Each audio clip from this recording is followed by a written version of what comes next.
So I think that you look at the deal, and most people talk about, you look at three factors. You look at the market, you look at the deal itself and the numbers, and you look at the person who's going to be leading it or the operator.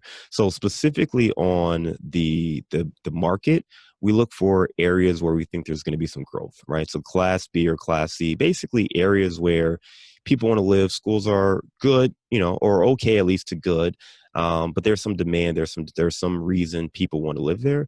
But really what we're looking for is some investment or something that is going to drive that area to continue to get better and better. What's the anchor in that area?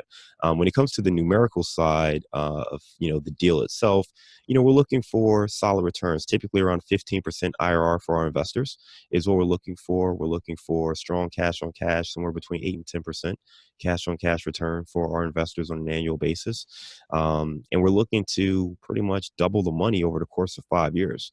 One thing we're exploring now, just because in Chicago it's a different market because it has its challenges. One, it's not landlord friendly at all.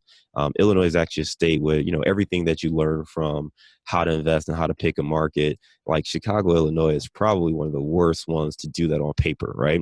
I mean, you want a market that has population growth, a market that has job growth, a market that is landlord friendly. Chicago is right? So at first I was fighting like, oh, I don't want to invest. I don't want to bring other investors to a market that, fits none of these criteria, right? But the reality is that being here and being local, you can recognize the sub markets. And that's part of the reason I started the show Target Market Insights was I had a hard time figuring out why I would even want to invest in Chicago going forward, because everything that I looked at as far as economic indicators showed me to run. So it was understanding that even within a larger metropolitan market, there are sub-markets where there is growth.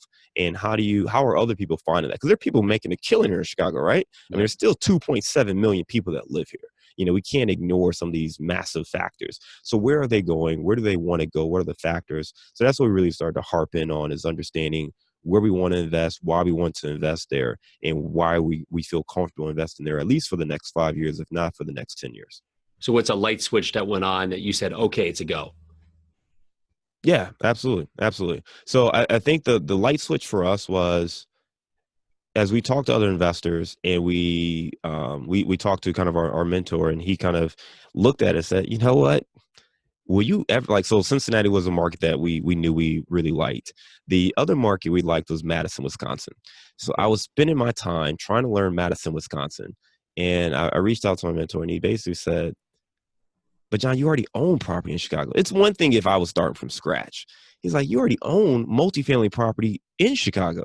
If I asked you right now where you want to invest, you could tell me the markets, the streets, the neighborhoods where you'd put your money.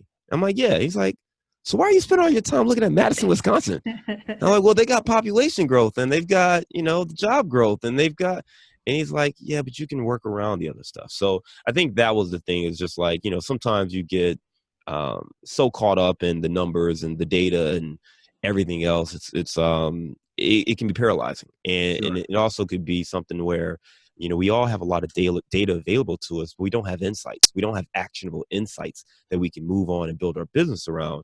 And that's really the thing. So, I mean, I can tell you, in Chicago, there are neighborhoods I love. I know the type of deal we're looking for. If it comes up, we'll snatch it. And there's an area in a certain corridor that we absolutely love, and we look for stuff along that corridor.